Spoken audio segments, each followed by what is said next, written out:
right now on 5 on Your Side at 10. A former investigator accused of lying on the witness stand booked in jail. I'm a victim. My family and friends are victims. Tonight we hear from the man wrongfully convicted in a notorious murder case. Wednesday warm-up, plus the humidity returns. When that combination brings rain chances back to the bi-state. Our top story, much-needed federal funding on the way to storm-ravaged St. Louis. It's going to mean a lot because I am going to rebuild. Tonight, the hopes to rebuild and restore what Mother Nature destroyed. Less than 24 hours after President Trump announced a disaster declaration for St. Louis, storm victims are already applying for their piece of $71 million in FEMA funding. Good evening. I'm Mike Bush. And I'm Kelly Jackson. The federal relief comes with certain eligibility requirements. Brent Solomon is live in St. Louis with a breakdown of what storm survivors need to know. Where is FEMA? That's the question so many of you have been asking ever since the city was dealt that tough blow on May 16th. Now that a disaster is declared, a whole lot of folks are applying for a piece of the pie. We introduced you to 61-year-old Annette Smith 4 days after last month's devastating tornado destroyed her home. It was a funnel. It was going around. That's what I'm like, is that a tornado? Look at the aftermath. You're able to see right through her property here in Fountain Park. We checked back in with her Tuesday. Where is some help going to come from our side of the community? That's the question she's asked for weeks. Now that FEMA funding is approved for St. Louis, she was one of the first in line. They told me when I was walking, do the paperwork. Now I mean, go on your phone and apply right now. And you did? I did. Today. Since many storm survivors will be doing the same, I got in touch with FEMA to break down what you need to know. So a big topic here is people who are underinsured or people who don't have enough insurance. In that case, will FEMA help fill in the gap? Yes, and that's why it's important to keep all the documents that the insurance company does provide to you. FEMA's not going to provide you assistance until they know what the insurance company has said or what they are covering or what they don't cover. Officials say if you have damage, take lots of pictures to build your case and hold on to all of your receipts. That will be useful once you apply for help. You'll have a case number after that, so you can always go back to the FEMA app or disasterassistance.gov to see where you are on your case. It'll let you know if you're missing documents or if you need to speak to someone. You can call the 800 number and say, hey, I think I forgot this. So you become your case is active until we can help you get that support you need. I just want to see this community rebuild. I don't want to see people lose their homes. Right now, FEMA officials are in Franklin County assisting with relief help requests from storms earlier this year. Any day now, we should hear when they'll be in St. Louis to help with the very same thing. But you don't have to wait until then. You can apply right now. We're live downtown. Brent Solomon, 5 on Your Side. We have all the information you need to know how to file for FEMA aid. Just text the word FEMA to 314-425-5355 and we'll send you a link. Tonight, a bill to send $100 million in storm relief aid to St. Louis City advanced in the Missouri House. St. Louis Mayor Kara Spencer was at the state capitol today to testify in favor of disaster relief bills. Last week, the Missouri Senate approved the funding package in the first week of a special session. The mayor posted on X tonight that all aid bills got unanimous support from the House committees and thanks state lawmakers and Governor Mike Kehoe. The bill now heads to the House floor for a full vote. Turning now to the weather impact forecast, another quiet and pleasant night across St. Louis. Chief Meteorologist Scott Connell says we could hit 90 degrees tomorrow. That's a milestone we've yet to reach this year. We have not, and since we didn't get it today, we are now to the point where it's been since 1995 since we had to wait this long into the season before we got to 90 degrees. That's pretty impressive. Also impressive, that dot there. That is your full strawberry moon tonight, and because we have a bit of smoke overhead, Yes, that wildfire smoke still up there. It's kind of interesting to go out there and take a look at it. It's pretty interesting rising tonight. Upper 60s, low 70s across the area. Our temperatures are very reasonable. The humidity levels still aren't too bad. You have a few high thin clouds down to the southwest. So as the smoke in the upper levels thins out, the high clouds will start to drift in tomorrow afternoon as the moisture begins to increase. We're talking temperatures in town tomorrow morning in the 60s, upper 50s outlying areas. While there may be a little bit of patchy fog, there won't be a big problem with that, and a lot of sunshine's on the way for tomorrow. That starts to change on Thursday, sets us up for a bit of an unsettled weekend. We will talk more about our rain potential for the weekend and how strong storms might be in just a few minutes. Within the last 2 hours, police tell us a man has been arrested after a man was killed in a car crash and shooting in North St. Louis County. It happened in a busy intersection in Delwood. 5 on your side's Laura Barcheski's been on this case all afternoon, joins us in the newsroom. Kelly, the North County Police Cooperative says it started around 3 o'clock this afternoon in the area of West Florissant and Chambers Road, shutting down the road for hours. A worker at a nearby business who wanted to remain anonymous for his own safety says he saw a car hit another one, and one person got out and started shooting at the driver through the windshield. North County Police just confirmed a 23-year-old man has been arrested, and a man who they believe is about 20 years old is dead. The cars ended up in the middle of the intersection with a lot of damage, and we could see shell casings everywhere, and there were a lot of people surrounding the intersection. Some of them appeared to be family and were very emotional after this tragic incident. I talked with one man who was stopping by the gas station nearby about what happened. It's devastating, you know, and St. Louis is getting so bad that, you know, I think we need guidance for everybody, you know. I don't know what to say. I mean, what do we do? It's unclear exactly what led up to the shooting at this point, but police say the public is not in danger. We will continue to update you as we learn more. Just minutes ago, a curfew went into effect in Los Angeles as a fifth day of violent unrest over immigration enforcement broke out across the city. The Trump administration has mobilized federal troops to enforce state laws and aid local law enforcement. Governor Gavin Newsom from California and LA Mayor Karen Bass call it federal overreach that's unnecessary. Protests have also broken out in other cities tonight, like Chicago and Denver. Tonight, a former investigator with the Lincoln County Sheriff's Office is free on bond after facing a judge today on charges he lied on the witness stand and helped send an innocent man to prison for murder. It's the murder that notorious convicted killer Pam Hupp is now charged with. Michael Merkel was taken to the jail in handcuffs today. His attorney argues there was no evidence his testimony against Russ Faria led to his conviction in the murder of his wife, Betsy. He told the judge this is a victimless crime. The prosecutor clapped back and pointed to Faria in the courtroom. The judge did what he thought was right. I'll do what I think is right. It's very simple. The defendant he's presumed innocent until proven guilty. I'm a victim. My family and friends are victims. The community is a victim of that crime because it put a black mark on the community for Lincoln County and Troy for all of these years. Merkel was allowed to post a $50,000 cash-only bond. He'll be on house arrest with an ankle monitor. Attorneys representing the alleged victims of a former school principal charged with sex crimes involving students believe there may be more victims. Cedric Gerald is the former principal of Westview Middle School in the Riverview Gardens School District. Several former students have come forward. The information we have suggests that people were raising concerns, that there were red flags present, and either they were being ignored or swept under the rug, or not proper reactions were happening to those red flags. Gerald also worked at the Ferguson Florissant School District and other districts in North Carolina. Anyone who may have been a victim is asked to call police. Tonight, a man is in police custody accused in a string of suspicious house fires in North St. Louis County. Overnight, firefighters responded to a vacant house fire on Empress Drive in Castle Point. They were then called to another vacant house fire on Duke Drive. No one was hurt.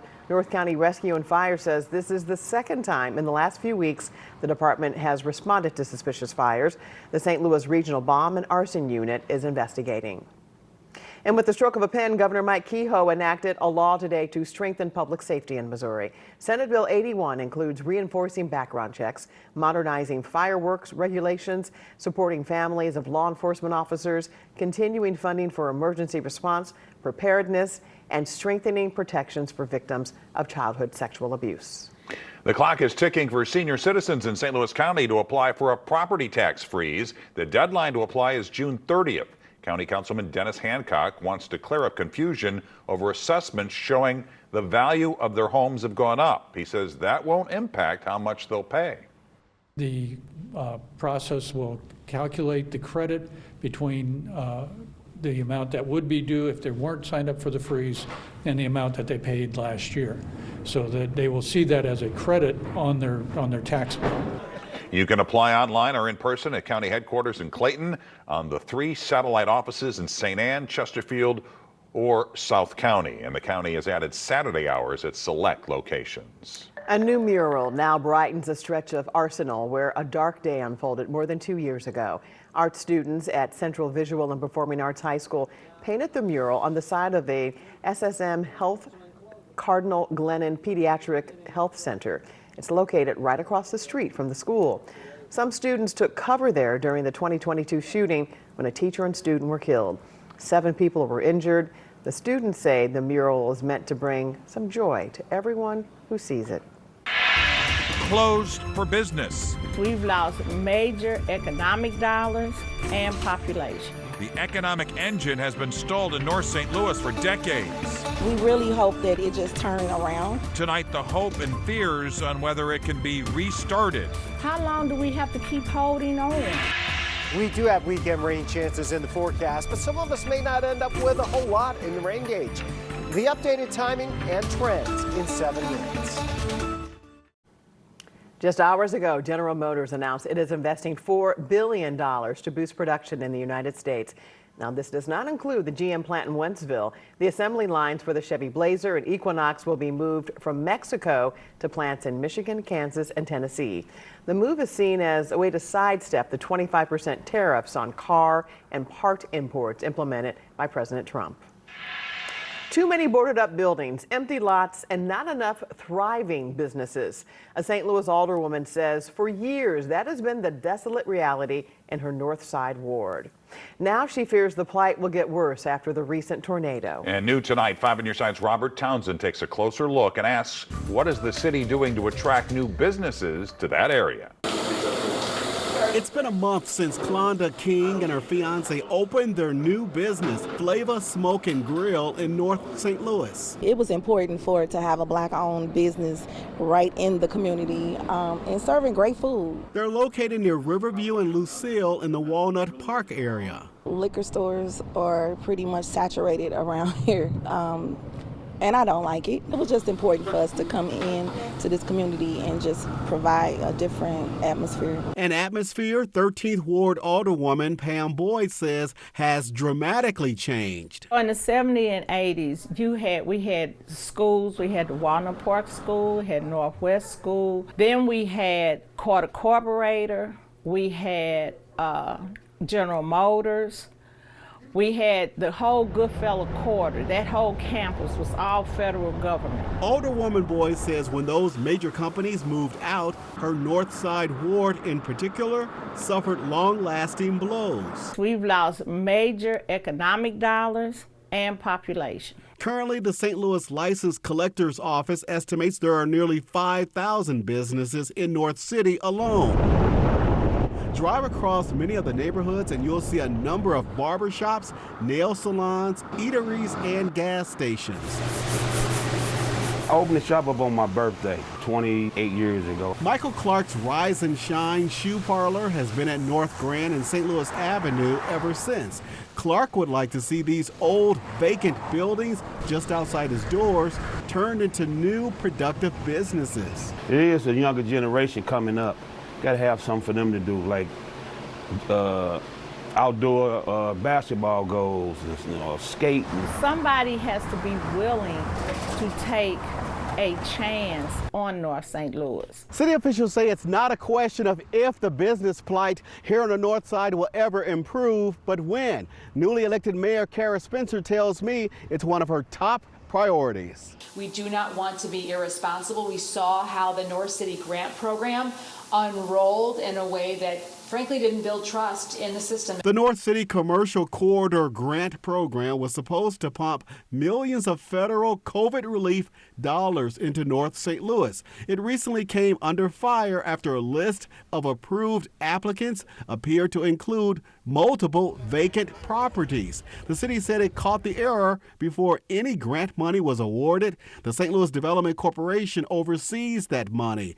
Otis Williams is its current interim chief. The long-term goal there is really to launch a search to find the right person to serve in that capacity that can focus and help us deliver the results in North St. Louis that we as a city, as a region need for our broader community to be successful. It's a promise community leaders and business owners who have invested in Walnut Park hope will be kept. How long do we have to keep holding on? We really hope that it just turns around in the neighborhood, and other companies, the big companies, they see that we spend our money. Robert Townsend, 5 on your side.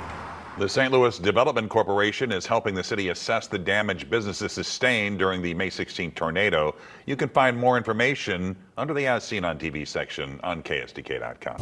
Chief Meteorologist Scott Connell's here with the weather impact forecast, and I was thinking ahead. Yeah. The 3 things we all should know. Yes, I've got 3 things here. Okay. First of all, there will be showers starting probably on Friday going until Sunday. There is not a big likelihood of severe storms, so that's good, but there will be some thunder. So we know a lot of folks are sensitive about that. You'll need the rain gear perhaps at times, but the important thing to know about this upcoming weekend is it is not a complete washout. It's Father's Day weekend, it's race weekend with the Indy cars over at Worldwide Technology Raceway. It's not a washout weekend.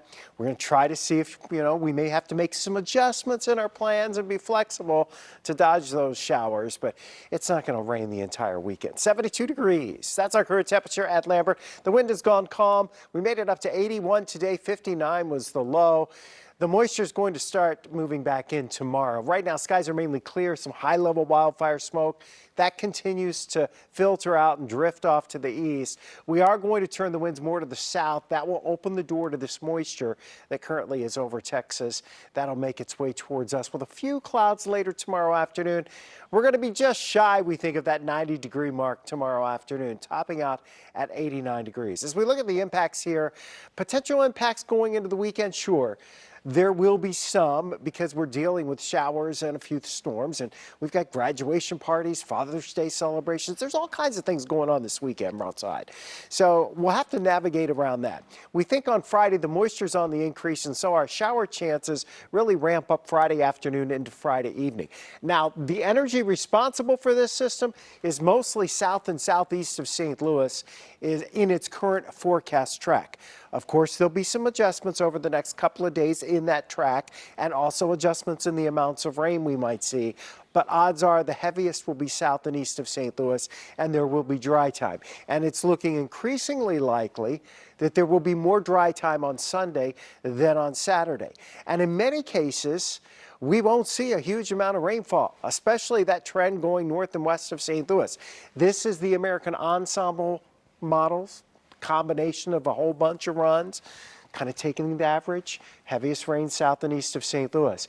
This is the Europeans' latest one single run, and you get really the flavor that north and west of St. Louis, lesser rainfall totals. South and east is where your better chances of seeing an inch or more in localized amounts would be.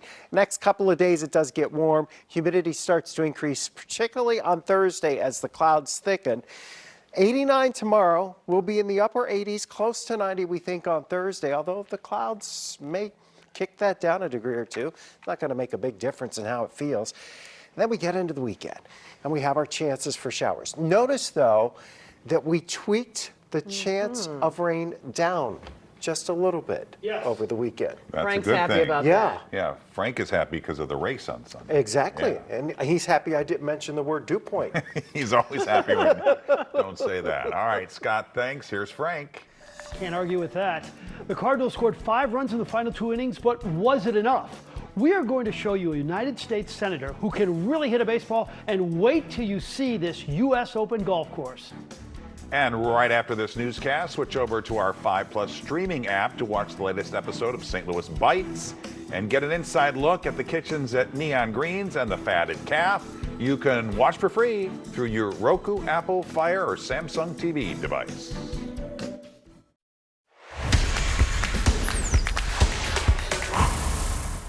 I have no idea how this season will end up for the Cardinals. Likely not a playoff team, but for sure a compelling team. I mean, look at the losses the last 2 nights to the Blue Jays. You really can't change the channel unless AMC was playing all the Rocky movies. Miles Michaelis went 5 innings, gave up 6 runs, 3 on this blast by Andre Jimenez in the first. 4th inning, Chris Bassett has faced Nolan Gorman twice and given up 2 homers. Well, make it 3 for 3 with bombs, a 3-run shot, and we are tied at 4. 8th inning, 8-4 Toronto. Nolan Arenado hits his 8th homer of the season, and we now have an 8-6 game, so I'm telling you there's a chance. Nolan had 3 hits. 9th inning, 10-6 Jays, and Wilson Contreras unloaded. This is a 432-foot blast, a 3-run shot. It wasn't enough. Blue Jays win 10-9. When you're going into that inning down 4, it's a hell of a job. I mean, it's a good group. They make a lot of contact. I'm sure you guys will ask a ton of questions about that, but that clubhouse continues to show what they're about, and there's a lot to be excited about. Now, if the Cardinals are looking for some more offense, they could give a call to Senator Eric Schmidt, who's busy preparing for tomorrow's congressional baseball game, which has been around since 1909. Schmidt doubled and tripled and stole a base last year. I asked him today if he's been practicing for the big game. Oh, yeah. We have practice really early in the morning here, Frank. It's at 5:45 in the morning. That's 4:45 in the morning St. Louis time. So we've been getting up bright and early since really late March. So we're ready, and it'll be game time soon enough, and it's a lot of fun to be on that field. And have you thought about calling your old coach from DeSmet, Greg Vitello, to make sure you're razor sharp with your mechanics? You know what? I probably should have called Coach Vitello about it, but he would have probably had me run a mile or something before each practice, and I don't know if I wanted to hear that. 5 to the opposite side for the Angels. She's going to go to the near post. It's a goal! And a state championship winner for the St. Joe's Angels, Maureen. What a way to win a state title. Maggie Drozda's golden goal secured a championship for St. Joe's Academy in the Class 3 championship. It was no accident. That's a shot the Angels junior has practiced over and over. And in a fairy tale moment, all that practice paid off. Last year in our district final, I missed a shot from the same place, and I think that kind of stuck with me for a while. So I spent a month going up to a field and just practicing it over and over again. The way she bends the ball like that, I mean, it truly is, that's a gift to be able to do that. I think it took me a while to fully comprehend everything, but I was so excited. I kind of couldn't believe it for a second, but it was really exciting because it's kind of everything you kind of hope and dream for. This week on 5 on Your Side, you have a chance to see who will be our country's national champion in golf. It's the U.S. Open from Pennsylvania at Oakmont Country Club. Simply put, one of the toughest courses in the world. There's a chance nobody breaks par. From a drone, the course looks beautiful. That ends the nice things to say about Oakmont, especially around open time. The large undulating greens are insane. Think about this. Only 2% have finished under par in the previous 9 majors at Oakmont. Talk to us, Justin Thomas. I mean, they've obviously gotten a lot of rain here the last couple of weeks, I think, but it's still extremely challenging. It's just, hit the fairway, and then if you don't hit the fairway, you're just kind of trying to base off of the live, figure out what you're doing from there the rest of the hole, and just try to minimize the damage when you get out of position. I asked our good friend Andy Van Slyke, who's an awesome golfer, who's played there a bunch of times, what would you shoot? He said, I'd be lucky to break 130. I mean, it is insane. Well, I saw some video of the rough. Oh. So if you don't hit it on the fairway, it's like a forest of grass. Yeah. You're going to have trouble even finding the ball. Oh, wow. There's just so much These grass. groundskeepers, they want to torture you. Right. Oh, I bet. Oh, it should be fun. Right, yep. Thanks, Frank. It is only June, but Hallmark is already looking ahead to Christmas. The returning holiday experience just a 4-hour sleigh ride away. You may get less bang for your buck when buying fireworks for the 4th of July. That's because of new tariffs on China, which produces around 96% of fireworks. Experts say price increases will likely be minimal this year. However, demand and prices could skyrocket next year for America's 250th birthday. For the second year in a row, you can step into a Hallmark Christmas movie. The greeting card and entertainment company is once again transforming its Kansas City Crown Center into an immersive holiday experience. The event, which runs from Thanksgiving to Christmas, features a picturesque town square, vendors, and photo ops with the stars of Hallmark's Christmas movies. Tickets will go on sale 1 week from tomorrow. And we don't have to worry about Christmas weather, but we will have to worry about a little rain this weekend. They do say Christmas in July, so, maybe the Hallmark movies will start, in July. About that time, it'll get hot here. By then, we should have had our first 90-degree day, but we don't think it's tomorrow or Thursday, although awfully close. Humidity comes up on Thursday. Rain chances roll in here Friday. It looks like Friday afternoon, Friday evening's probably the highest rain chance for the most widespread rain, and then Saturday and Sunday it becomes more scattered. So there is some dry time. There you have it. 5 on your side at 10. We're always streaming on 5+. Start your day with Today in St. Louis at 4 a.m. Have a great tomorrow.